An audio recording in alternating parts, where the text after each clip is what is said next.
ধানের তুষ দিয়ে বানানো বাড়ি দেখতে খুবই সুন্দর, কিন্তু বাড়িটি একেবারে সাধারণ নয়। আদতে বাড়িটি তৈরি করা হয়েছে ধানের তুষ দিয়ে। মধ্য এশিয়ার দেশ কিরগিজস্তানে আকমাতবেক উরাইমের নতুন এক বাড়ি বানানো হয়েছে ধানের তুষ দিয়ে। পরিবেশ বান্ধব উপকরণ দিয়ে বানানো এ ধরনের বাড়িগুলো কিরগিজস্তানের জনপ্রিয় হচ্ছে। জলবায়ু পরিবর্তনের জেরে বৈশ্বিক উষ্ণায়নের ঝুঁকিতে থাকা দেশটি এমন পরিবেশ বান্ধব বাড়ি আলাদা গুরুত্ব পাচ্ছে। কিরগিজস্তানের পানি সংকট রয়েছে। এ ধরনের বাড়ি ব্যবহারের আগে নানা বিকল্প নিয়ে চিন্তা ভাবনা করেছিলেন আকমাতবেক।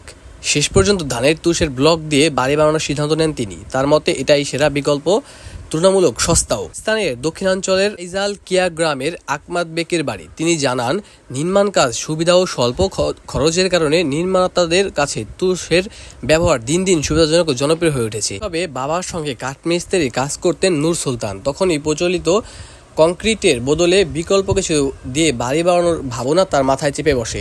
এখন তার বয়স 27 বছর। গত 5 বছরে 300 ঘর বানিয়েছে নূর সুলতান। প্রথমটি বানিয়েছিল কাঠের গুঁড়া দিয়ে, পরে সেটাও বদলে নেন। এখন ধানের তুষের ব্লক দিয়ে বাড়ি বানানোর কার্যক্রম এগিয়ে নিচ্ছেন তিনি।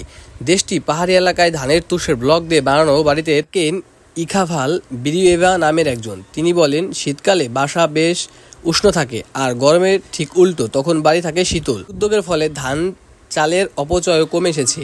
এই অঞ্চলে কৃষক সংগ্রহ ও শুকনোর প্রায় 40% বজ্র থেকে যায়। এগুলা প্রক্রিয়াজাত করার কোনো উপায় আমাদের নেই। এখন বাড়ি বানানোর কাজে ধানের তুষ ব্যবহার করলে অপচয় কমবে। সর্বশেষ আপডেট পেতে আমাদের চ্যানেলটি সাবস্ক্রাইব করুন। ধন্যবাদ।